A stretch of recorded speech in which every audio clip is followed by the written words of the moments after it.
ruşiyem təbəqələri haqqında məlumatı təkrar deyəcəm. Təbii ki, bu məlumatlar demişik əvvəldən. Ektodermadan əmələ gələn hansı orqanlar formalaşır? Mezodermadan, endodermadan və biz bilirik ki, həmin bu orqanların formalaşması neyrula mərhələsində baş verir. Ektodermadan bilirik sinir sistemi, gözün torlu qirşası, ağız və anus burun epitelisi, daha sonra epidermisin törəmələri, duyğu reseptorları, dişin mina qatı və s. Mezodermadan da sümüklər, bağlar, əzəllər, qan damarlar, limfa sistemi, cinsiyyət sistemi, derma, qarın örtüyü periton, böyrəklər, timus vəzi, gözü hərəkət etdirən əzəllər, diafraqma mezoderma qatından əmələ gəlmişdir. Endodermadan isə xorda, qalxana bənzər vəzi, bağırsaq mədə epitelisi, ağciyər epitelisi, nəfəs borusu və bronxların epitelisi. Ümumiyyətlə, həzm kanalının epitelisi. Endodermadan ümumilikdə həzm sisteminin və tənəffüs sisteminin epitelisi endodermadan yaranmışdır. Yadımızda saxlayaq, həzm və tənəffüs sisteminin.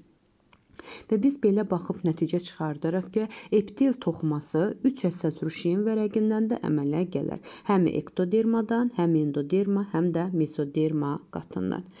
Ümumiyyətlə, burada ruşiyem vərəqlərin inkişafı necə baş verir? Xordalı heyvanların ruşiyemlərindən bel tərəfdən ektoderma qatı götürülsə, embrion inkişaf edir, ancaq sinir sistemi inkişaf etmir. Bu nə deməkdir?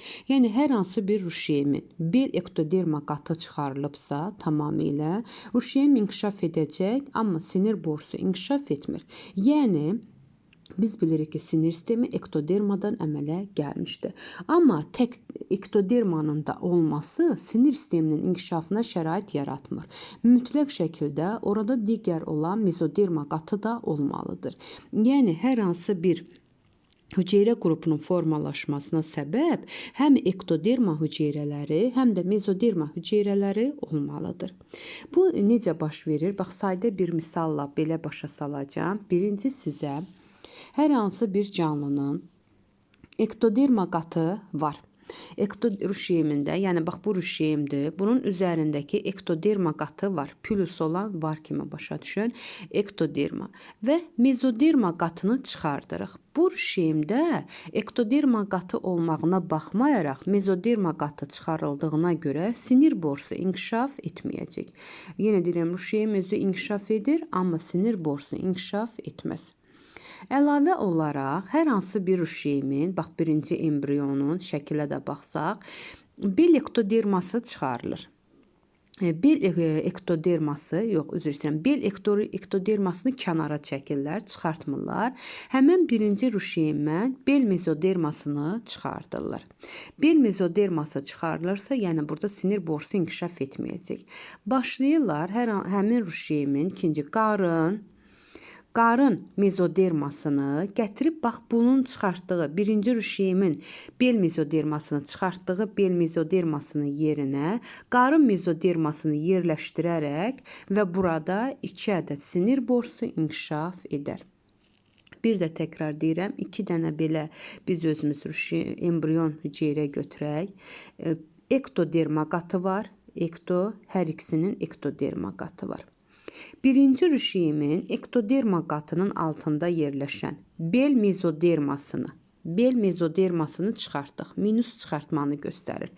İkinci ruşiyemin isə götürürük qarın mezodermasını, gətirib həmən bax bu çıxartdığımız yerdə yerləşdiririk.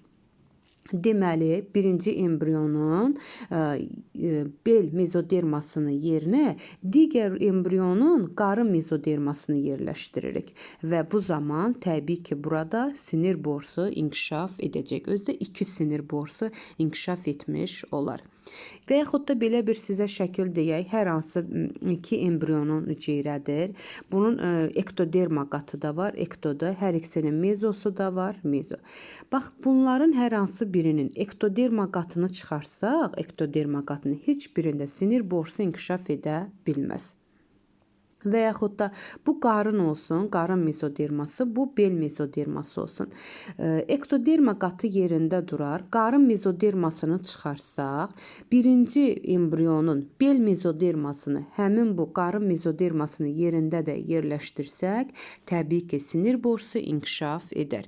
Yəni bu o deməkdir ki, bir sinir hüceyrəsinin inkişafı digər hüceyrə qruplarından asılıdır. Yəni mütləq şəkildə həm ektoderma, həm də mezoderma olmalıdır. Hipofizdə, epifizdə bilirsiniz ki, ektoderma mənşəlidir. Sinir sistemi də ektoderma mənşəlidir. Və daha sonra sümüklərdə zəllər, bağlar isə mezoderma mənşəlidir. Burada sizə insan psixikasının inkişaf xüsusiyyətləri haqqında məlumat vermək istəyirəm qısa olaraq. İnsan bilirik ki, psixikasının inkişafı 4 mərhələdə gedir. Əsasən mərhələləri bilək. Birinci mərhələ, ikinci, üçüncü və dördüncü mərhələ. Birinci mərhələ doğulandan 1 yaşa qədər davam edən mərhələdir, yəni 24 ay davam edir. Birinci mərhələdə ilk dəfə uşaqda bilirik ki, şərtsiz reflekslər yaranır. Daha sonra şərtsiz reflekslər şərti reflektor reflekslərlə əvəz olunur. Və ilk dəfə uşaqlarda 3-4 ayından sonra ilk emosiyalarını özlərinə büruzə verirlər və oyun xarakteri daşımağa başlayır. Onların davranışı yaranır və davranışları oyun xarakterli olur. Və getdikcə uşaqda canlanma kompleksi yaranır. Testlərə düşə bilər ki, canlanma kompleksi hansı mərhələdə baş verir? Təbii ki, birinci mərhələdə. İlk təbəssüm, müsbət emosiyanın özünü göstərməsi, bunlar artıq 2-ci ayından başlayır. Daha sonra 9-10-cu aylıqda isə təəccüb hissi yaranmağa baş verir. Digər isə ikinci mərhələsidir ki, 1 yaşından 3 yaşa qədərdir. Bu vəziyyətdə olan uşaqlar üfüqi vəziyyətdən şaquli vəziyyətə keçir. Artıq onlarda estetik hisslər formalaşır, idrak emosiyaları formalaşmağa başlayır, nitq formalaşır və s. Hətta burada isə 3 yaş böhranı baş verir. Yenə deyirəm, canlanma kompleksi 1-ci mərhələdə, 3 yaş böhranı isə 2-ci mərhələdə baş verir. 3-cü mərhələ 3 yaşından 16 yaşına qədər davam edən, 12 yaşına qədər davam edən mərhələdir ki, burada artıq uşaqlarda ali mənəvi emosiyalar, həssaslıq, qayğıkeşlik, dostluq, borc hissləri nəyidir? Formalaşır və 2-ci və 3-cü inkişaf mərhələlərində uşağın təfəkkür fəaliyyətinin əsası qoyulur. Yadınızda qalsın. Amma 4-cü mərhələdə 12 yaşından sonra davam edir. Artıq burada təfəkkür bütün formaları, yəni idrak emosiyaları, estetik mənəvi emosiyalar tam formalaşır. Ən ali insan emosiyaları formalaşır 12 yaşından sonra. Deməli, neçə mərhələdən ibarət oldu? 4 mərhələdən oldu. 1-ci mərhələ, 2-ci, 3-cü və 4-cü. 1-ci mərhələ doğulandan 1 yaşa qədər 24 ay. 2-ci mərhələ 1 yaşdan 3 yaşa qədər 2 il davam edir. 3-cü mərhələ 3 yaşdan 12 yaşa qədər. 4-cü mərhələ isə 12 yaşından yuxarı davam etmiş olur. Daha sonra burada təşviş pozuntuları nədir? Psixoloji faktorlar var. Təşviş pozuntusuna səbəb bioloji faktorlar var. Bioloji genetik meyillikdir, somatik xəstəliklərdir, çoxlu dərman qəbuludur, vaxtında endokrin pozuntulardır. Bunları deyə bilərik. Psixoloji isə təbii ki, hər hansı bir yaxın adamın vəfatı, şəxslər arası problemlər, arzu olunmaz həyat şəraiti və s. Təşvişin əlamətləri, psixi əlamətlər hansılardır? Fiziki əlamətlər hansılardır? Fiziki bədəndə titrəmə, təng nəfəslik, əzələ gərginlik, keyləşmə, sancma, keyləşib donma, hərəkətlərimizin donub qalması, təng nəfəslik budur. Psixi isə təbii ki, bunların psixoloji, emosional vəziyyətimizdən asılı olaraq dəli olmaq qorxusu, reallığın itilməsi, qəfil ölüm və s. Təşviş pozuntularının növləri generalizə olunmuş təşviş pozuntusu var, sosial fobiya var, agrofobiya var, bir də panik pozuntu var. Depressiyalar da bilirik ki, depressiyalar psixi pozuntulardan biridir. Dünyada ən geniş yayılmış psixi pozuntulardan biri də depressiyadır. Depressiya səbəb olan faktorlar, sosial faktorlar var, psixoloji var, bioloji var. Sosial faktorlar, sosial müdaxilənin olmaması, maddi vəziyyətin aşağı olması, işsizlik, cinayətkarlıq, tənhalıq, psixolojidir, uşaqlıq dövründə aldığı psixoloji travmalardır, yaxın adamların itirilməsidir, ailə daxili şəxsiyyətlər arası problem psixoloji ola bilər. Bioloji isə yenə təşvişdə olduğu kimi depressiya, meyillik, bəzi somatik və yaxud irsi xəstəliklər, alkoqol, narkotikin qəbulu, bəzi dərman preparatların qəbulu, endokrin pozuntular ola bilər. Depressiyanın əsas klinik əlamətləri hansılardır? Davranış var, hərəkətdə tormozlanma, təlaş, kognitiv acizlik hissi, günahkarlıq hissi, suicidal düşüncə, yəni özünə qəsd hissi, intihar, yəni biz buna deyirik, diqqətin zəiflənməsi, bunu deyə bilərik. Affektiv əffalın aşağı olması, həyəcan, motivasiya, maraq və həzz alma hissinin itirilməsidir. Məhsuldarlığın azalması, somavegetativ, bizim özümüzlə əlaqəli olan, yəni yuxusuzluğun olması, iştahımızın olmaması, fiziki diskomfortun olması isə somavegetativ əlamətləridir. Deməli, depressiyanın əsas klinik əlamətləri davranış, kognitiv, affektiv, motivasiya, somavegetativdir. Psixozlar.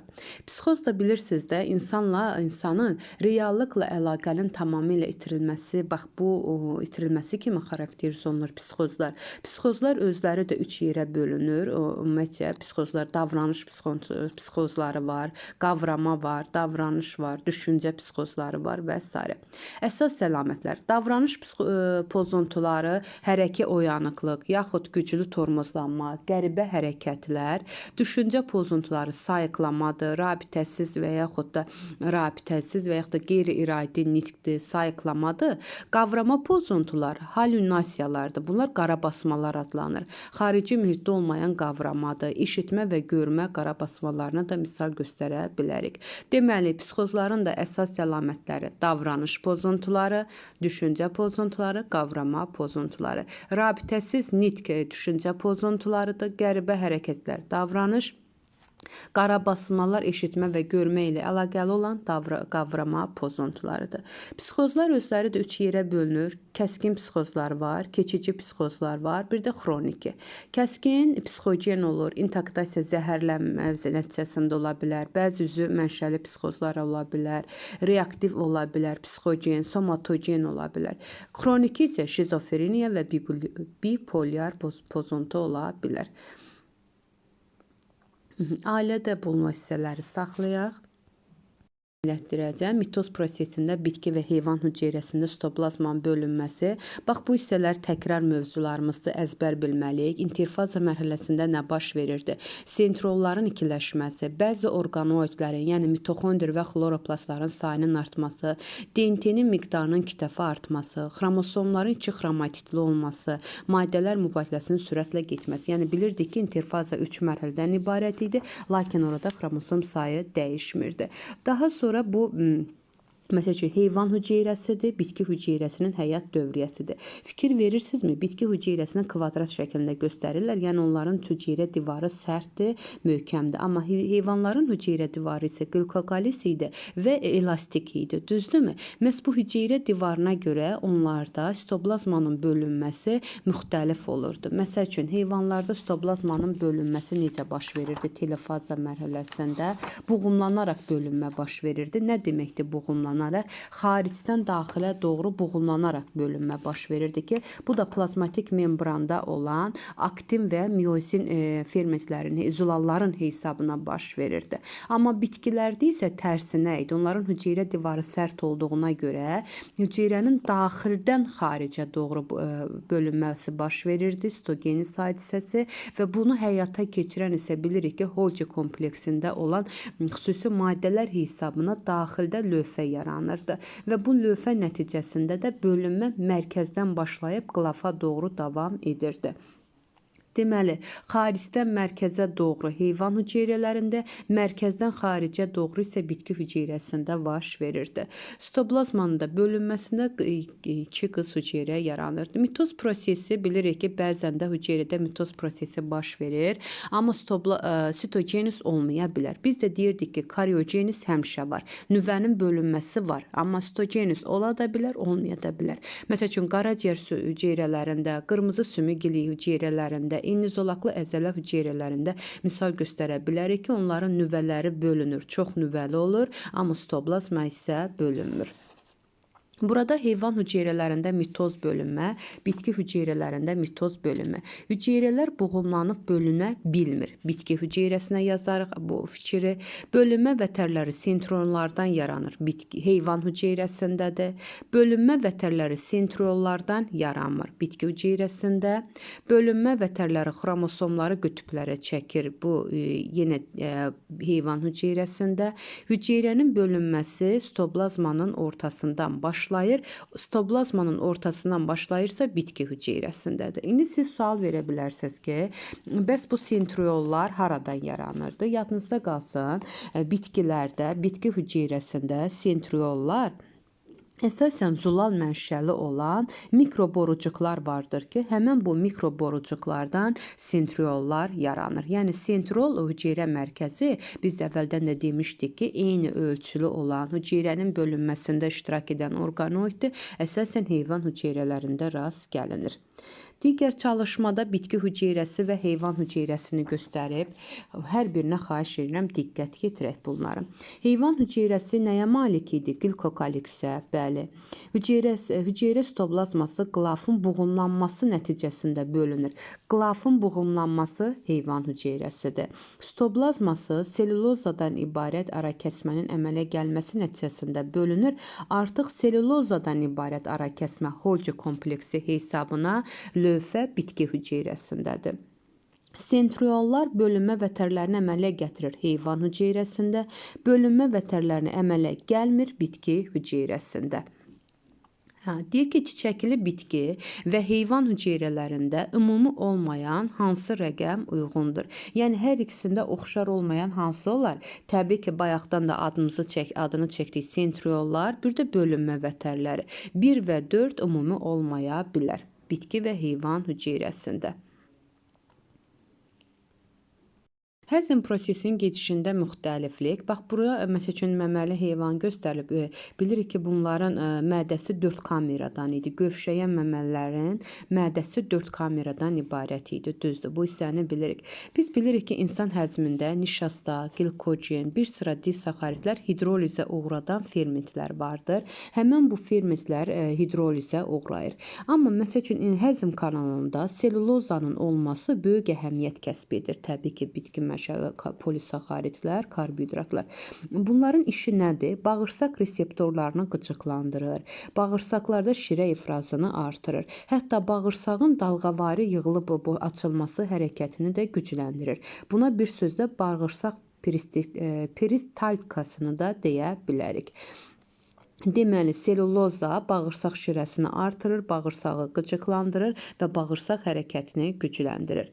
İnsandan fərqli olaraq, məsəl üçün ot yeyən heyvanlarda, onlarda selülozanın həzm edilməsində bəzən bu selülozanı parçalayan selülaza fermenti olmur. Diqqətli olaq. İnsanda bu fermenti olsa da, amma bəzən, bu hissədən danışıram, həmən o ot yeyən heyvanlarda selülaza fermenti olmaya bilər.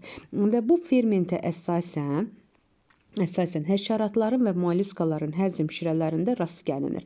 Deməli, selülaza fermentinə həşəratların və mollyuskaların həzm şirələrində rast gəlir.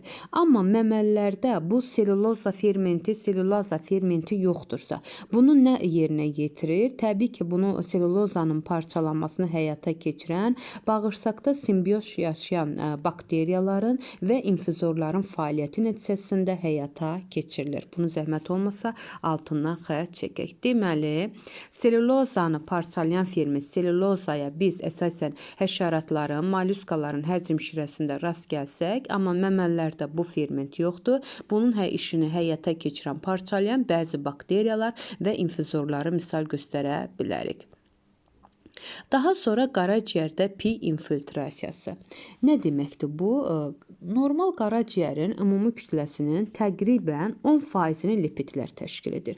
Yəni qaraciyərimizin məsəl üçün kütləsi 50 qramdırsa, misal üçün deyirəm, bunun 10%-ni lipidlər təşkil edir. Lipid mənşəli maddələr təşkil edir. Lakin qaraciyərdə lipidləri, xolesterini, öd turşularını, öd yolları vasitəsilə 12 barmaq bağırsağı ifraz edir. Deməli, qaraciyər özündə əmələ gələn təbii ki, lipid var. Orada əmələ gələn xolesterini, öd turşularını, öd yolları vasitəsilə hara sintez edir? 12 barmaq bağırsağa. Bəli, 12 barmaq bağırsağı və qaraciyərə daxil olan yağ turşularının miqdarı birdən artır. Yəni yediyimiz qidada yağ turşularının miqdarının artması həmin onların yağ turşularının qaraciyərdə parçalanmasının, ləngiməsinə səbəb olur.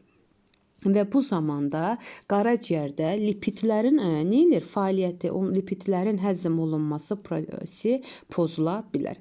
Və bu zaman qaraciyərdə də lipidlərin miqdarı artaraq 40-60%-ə qədər olur. Və burada nə edir? Pi toxuması bəzən 40-60%-ə çata bilir ki, bu da çox ağır fəsadlar törədir. Biz normalda deyirdik ki, qaraciyərimiz epitel toxumasından təşkil olunub, amma artıq orada pi toxuması 40-60% çatırsa, biz bilirik ki, birləşdirici toxumadan əmələ gəlib pi toxuması, deməli birləşdirici toxuma üstünlük təşkil etmiş olar. Və bununla da nədir? Qaraciyər xəstəliklərinə səbəb ola bilər. Yenə təkrar, deməli qaraciyərində pi infiltrasiyası xəstəliyinə səbəb qaraciyərdə lipidlərin miqdarının artmasıdır ki, nə qədər olması? 40-60%-ə qədər çatması pi toxumasının. Normalda lipidlər 10% olur. Qaraciyər lipidləri də, xolesterini də, öd turşularını, öd yolları vasitəsilə hansı orqana açır? 12 barmaq bağırsağı. Biz də bilirdik ki, ödlər yağların həzmində iştirak edir, mexaniki həzmində və həmin o mədalı vəzinin fermenti olan lipaza fermentini də fəallaşdırırdı öd. Ödün təsirinə lipaza fermenti fəallaşır və yağları parçalayırdı. Digər xəstəliyimiz ateroskleroz xəstəliyidir ki, lipidlərin əsas növlərindən biri olan xolesterindir. Yadınızda qalsın, xolesterin əsasən heyvan mənşəli məhsullarda olur, və insan orqanizmi özü də bir gün ərzində, bunları əzbər bilməliyik, bir gün ərzində özü toxumalarında 1 qram xolesterin sintez edir. Nə qədər? 1 qram. Yəni bizim orqanizmimiz özü də xolesterin sintezi və gün ərzində 24 saatda 1 qram xolesterin sintez olunmuş olur. Amma gün ərzində qidalar vasitəsilə biz minimum 0,3, 0,5 qram xolesterin qəbul edirik. Və bu xolesterinin də artıq normadan artıq olması insanın arteriya damarlarında, divarlarında lipid ləkələri, zolaqlar əmələ gətirir. Hansı damarlarda? Arteriya damarlarında. Və bu zaman damarlarda düyünlər əmələ gəlir. Sıyığa bənzər maddələr yığılır. Daha sonra bu düyünlər xoralaşır, çapıqlar yaranır. Hətta düyünlərin üzərində də kalsium duzları yığılır. Və bu zamanda nə edir? Damarlar artıq elastikliyini itirmiş olur və damarların mənfəzi də daralır, bəzən də tamamilə tuturur. Ateroskleroz xəstəliyi biri də beyin qan damarlarının aterosklerozudur ki, xəstəlik əsasən yaşlı adamlarda olur və bu xəstəlik yaşlı adamlar nədən əziyyət çəkirlər? Bax, bunu diqqət yetirək bu hissəyə. Baş ağrısından, qulaqlarda küy olur, baş gicəllənmə olur, yuxu pozulur, müvazinət pozuntusu olur, yersiz əsəbilik olur, əmək qabiliyyətinin azalması baş verirdi. Və biz nə edə bilərik ki, qarşısını alaq? Təbii ki, çəkini normada saxlamaqla, idmanla məşğul olmaqla, düzgün qidalanmaqla biz bu xəstəliyin qarşısını ala bilərik. Və diqqət! Ateroskleroz xəstəliyi zamanı öd daşların yığılması da əsasən xolesterinin artırığı nəticəsində yaranır. Öd daşları çox vaxt öd yollarına tıxanır və öd kisəsinin divarında spazma yaradır. Deməli, qanda xolesterinin miqdarının çox olması öd daşlarının da yığılmasına səbəb ola bilər və bu da öd kisəsinin spazmasına səbəb olur. Burada da şəkildə verilən öd daşlarının müxtəlifliyidir. Ateroskleroz xəstəliyi hansı damarlarda baş verdi? Deyirik ki, arteriya damarlarında lipid ləkələri, zolaqlar əmələ gətirir, damarlarda düyünlər əmələ gəlir. Bu zaman kalsium duzları yığılır. Sutkalıq olaraq bir gündə 1 qram xolesterin, qida ilə 0,3-0,5 qram xolesterin qəbul edirik. Lipid mənşəlidir. Əsasən heyvan mənşəli məhsullarda daha çox olur. Podagra xəstəliyi isə xroniki xəstəlikdir ki, bu xəstəlik Hipokratın yaşadığı dövrdən bu günə qədər məlumdur. Podagra xəstəliyinə səbəb nədir? Bu isə xahiş edirəm diqqət yetirək.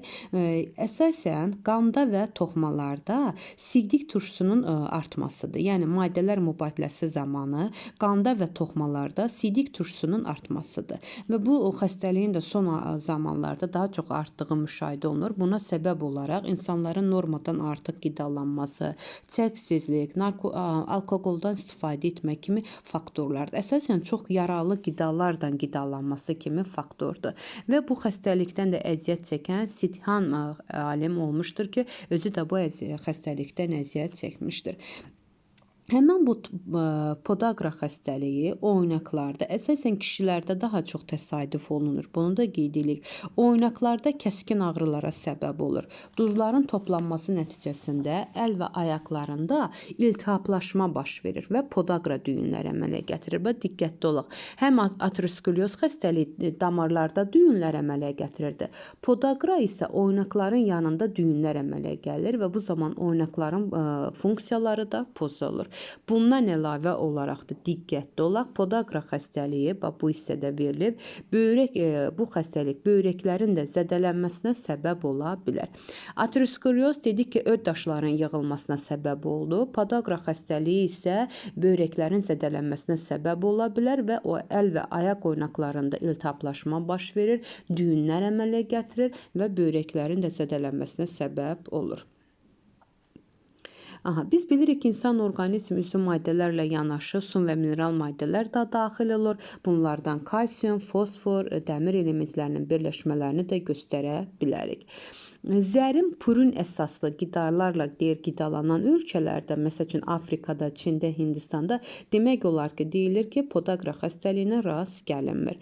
Yəni zulal mənşəli qidalarla qidalanmaqla. Burada çalışmada 5 qram xolesterin sintez olunmuşsa, bu müddətdə orqanizmə kənardan minimum nə qədər xolesterin daxil olar. Biz bilirik ki, bir gün ərzində 1 qram xolesterin sintez olunursa, 5 qram xolesterin orqanizm tərəfindən sintez olunubsa, bu deməkdir ki, 5 gün baş verib. Bir gündə də minimum 0,3 qram biz bir heyvan mənşəli qidalarla qəbul ediriksə, 5 gündə nə qədər qəbul etmiş olarıq. Bunun da cavabını tapa bilərik. Belə.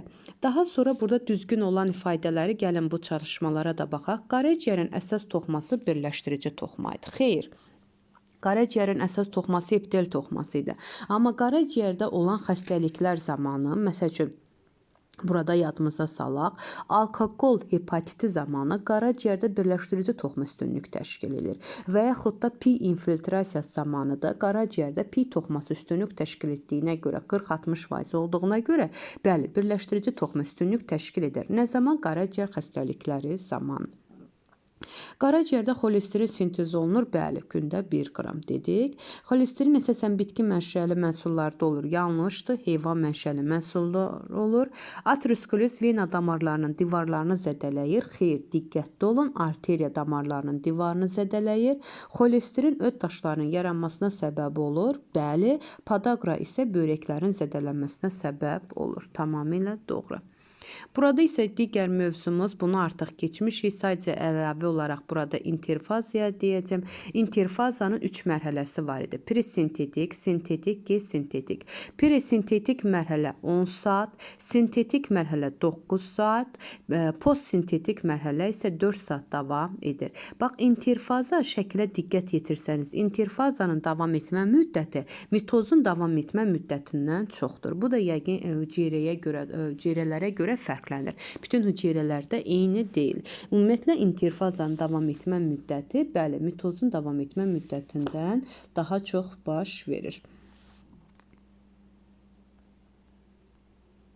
Davam edirik burada şişlər haqqında.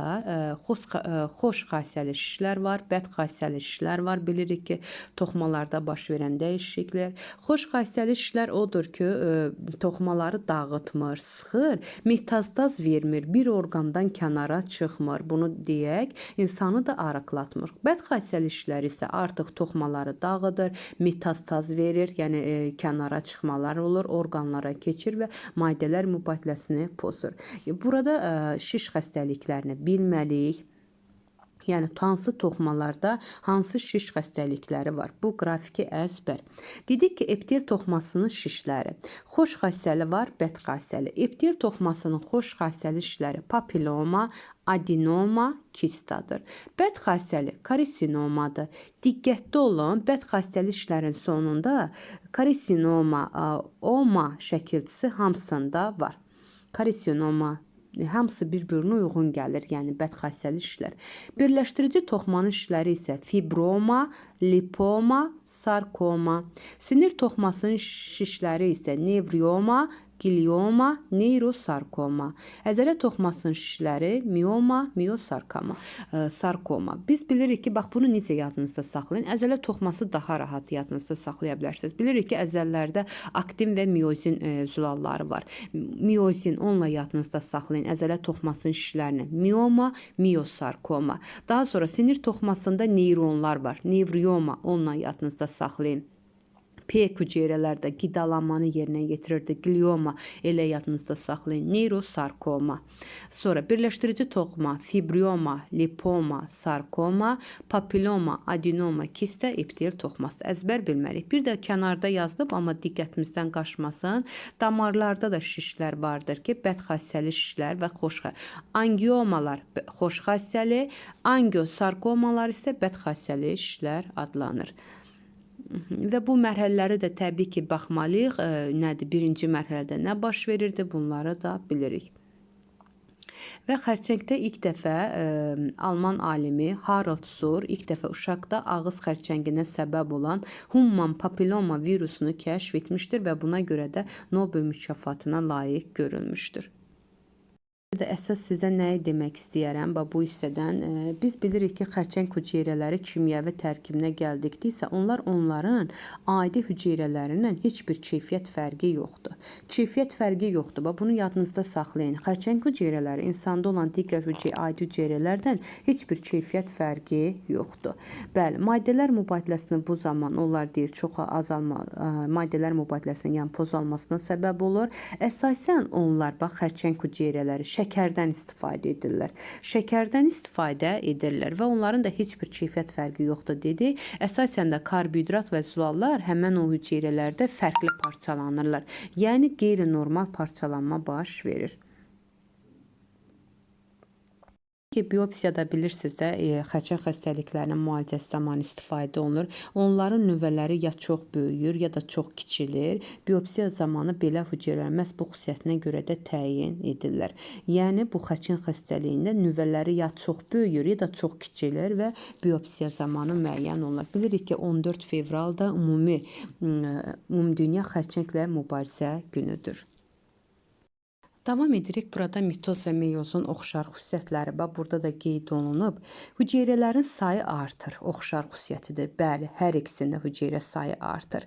Burada ikincidə səhvlik gedib. Cüt homoloji xromosomlar ayrılır. Bu cüt homoloji xromosomlar meyoz 1-dədir. Yəni 2 xromatidli xromosomlar ayrılır. O 2 yanlış gedib.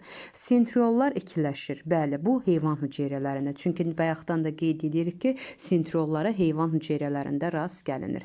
Bəli. Sitoplazma bölünür. Bəli, hər ikisində karyogenez də var, sitogenez də var. Çoxalmada əhəmiyyətlidir təbii ki, həm mitoz bölünmə, həm də meyoz bölünmə. Məsəl üçün, qeyri-cinsi çoxalmada əhəmiyyətlidir mitoz bölünmə, cinsi çoxalmada meyoz. Bölünmə vətərləri yaranır təbii ki, hər ikisində. İnterfazada replikasiya baş verir. Replikasiya nə deməkdir? DNT-nin ikiləşməsi baş verirdi. Bəli, sintetik mərhələdir. Tamamilə doğru. Amma bu şəkillərə də özünüz ayrı-ayrılıqda baxa bilərsiniz təbii ki. İndi fərqli cəhətləri, bu qrafikdə əzbər bilək, zəhmət olmasa. Əzbər bilməyə ehtiyac yoxdur. Təbii ki, keçdiyimizdir, yadımıza salaq. Mitoz bölünmə bilirik ki, somatik hüceyrələr mitoz yolla bölünür. İlkin cinsiyyət hüceyrələri bölünürdü. Hansı mərhələsində? Çoxalma mərhələsində. Bilirdik ki, cinsiyyət hüceyrələri yaranırdı. Çoxalma, böyümə, yetişmə mərhələsində. Məhz çoxalma mərhələsində ilkin cinsiyyət hüceyrələri mitoz yolla bölünür. Bəli, bir hüceyrədən mitoz zamanı 2 hüceyrə yaranır. Yaranan qız hüceyrələrdə xromosom sayı ana hüceyrədə olan xromosom sayı qədər olur. Mitoz bölünmə, çoxalma, böyümə, inkişafı təmin edir. Tamamilə doğrudur. Bunlarda əksər hüceyrələrin, xromosomların konjugasiyası, gen mübadiləsi baş vermirdi. Təbii ki, bilirik, gen mübadiləsi də, crossover də bunlarda nədir? Baş vermirdi. Ontogenezin sonuna qədər davam edir. Bəli, mitoz bölünmə bizim fərdi inkişafımızın, ontogenezin axıra qədər davam edirdi.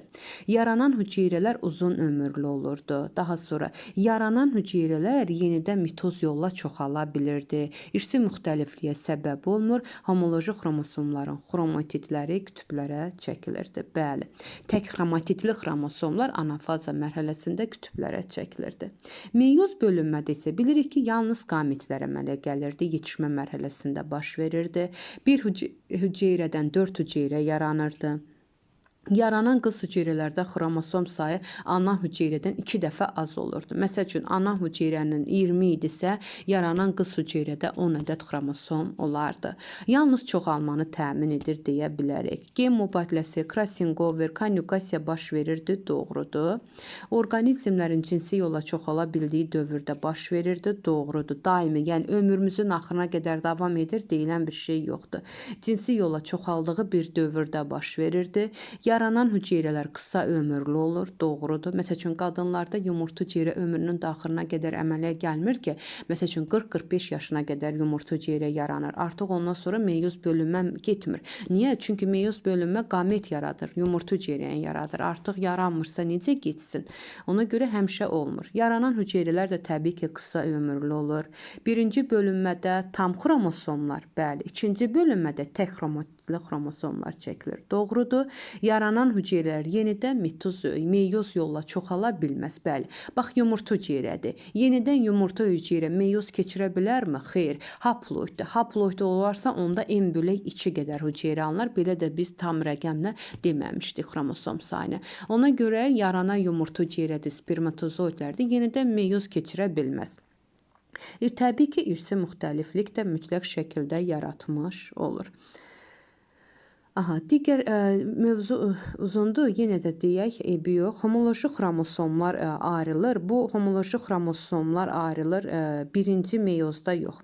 Homoloji xromosomlar üzr istəyirəm. Homoloji xromosomlar bəli, birinci meyozdadır. 2 xromatidli xromosomlar ayrılır, düzdür. Bir hüceyrədən 2 yeni hüceyrə yaranır. Bu ortaq xüsusiyyətidir hər ikisində. Haploid xromosom yığımlı hüceyrələr yaranır. Hər ikisində N olur. Xromosomlar ayrılır. Xromosomlar hansında ayrılır? Təbii ki, 2 xromatidli xromosomlar tam xromosomlar idi. Tam xromosomlar ayrılır meyoz 1-də. Homoloji xromosomlar ekvator sırası ilə düzülür. Bu ekvator sırası ilə düzülmədə homoloji xromosomlar hər ikisindədir. Hüceyrənin bölünməsi baş verir hər ikisində. Xromosom sayı dəyişmir. Xromosom sayı dəyişmir heç birində. Bəli, xromosom sayı dəyişmir. Çünki birinci meyozda da haploid xromosom sayı var, ikinci meyozda da haploid var. Yəni 23-dürsə, sonda da 23 olar. Belə.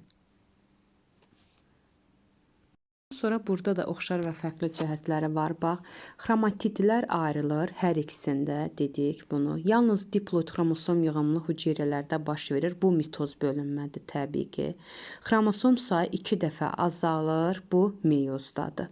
DNT-nin miqdarı 4 dəfə azalır, meyozdadır. Tamamilə doğru. Çünki daxil olan yetişmə zonasında hüceyrə 4 dedi, sonda isə 4 dedi, sonda yaranan yaranan isə D olur. Yəni haploid xromosom yığımı olur. Bəli, 4 dəfə azalır. Bölünmə və tərləri xromatitləri ayırır hər ikisində. Canlılarda böyüməni təmin edir mitoz bölünmə. Canlılarda çoxalmaya xidmət edir hər ikisi. Həm mitoz, həm meyoz. Böyüməni, inkişafı təmin edir mitoz, çoxalmanı təmin edir hər ikisi. Həm mitoz, həm də meyoz bölünmə. Belə bu testlərə də özünüz baxarsınız. Artıq vaxt uzun çəkdi. Məsəl üçün bax burada 2 xromatitli xromosomlar qütblərə çəkilirsə, bu artıq 1-ci meyozdur. 2 cərgədə yerləşirsə, 2 xromatitlər 2 cərgədə yerləşirsə, bu nədir? Bu birinci metafazadır. Bax bu 2 cərgədə yerləşirsə, birinci metafazadır. Hər xromatitdə bir bölünmə vətəri birləşir, birinci metafazadadır. Hər xromatitdə 2 bölünmə vətəri birləşir. Bu artıq mitozda da belədir, ikinci meyozda da deyə bilərik. Və həmişə yadınızda qalsın, meyoz bölünməni mütləq şəkildə deyə bilərik dedikdə, meyoz bölünmədə xromosomlar tək halda ola bilər. Məsəl üçün qütbə 3 xromosom bir qütbə, 3 xromosom digər qütbə çəkilə bilər. Amma biz diploid orqanizmləri heç vaxt tək halda yaza bilmərik. Yəni mitoz bölünməni deyə bilmərik. Belə bu şəkillərə də baxarsınız özünüz. Bu qədər. Bir də axırdakı terminlərə zəhmət olmasa, 9-cu sinifdə olduğu kimi 11-ci sinifdə də olan bu terminlərin hər birinin mənasını bilməliyik. Məsəl üçün, abiogenez nədir? Canlı orqanizmlər iştirak etmədən üzvü birləşmələrin əmələ gəlməsi. Bentoz nədir? Misal üçün deyirəm, fakositela nə deməkdir? İlk çoxhüceyrəli canlı deməkdir. Eksteryer nədir? Xarici görünüş deməkdir. Enterokok nədir? Enterokokka fəslindən olan bakteriya cinsidir. Helmintlər nədir? Helmint sözünün mənası nə deməkdir? Bax, bunlara da zəhmət olmasa mütləq şəkildə belə saxlayın, baxarsınız, dayandırıb. Neyrula nədir? Noosfer nədir? Yerin ağıllı qabığıdır, insan tərəfindən yaradılır neosfer. Bilirik. Probionit nədir? İlk heterotrof hüceyrə deməkdir. Bu isə ilə, məsəl üçün, bu qızdırması, qram müsbəti ehtiyac yoxdur. Salmonella nədir? Spor əmələ gətirməyən çubuq şəkilli bakteriyalardır və buna əsasən deyirik ki, bütün bakteriyalar spor əmələ gətirmir.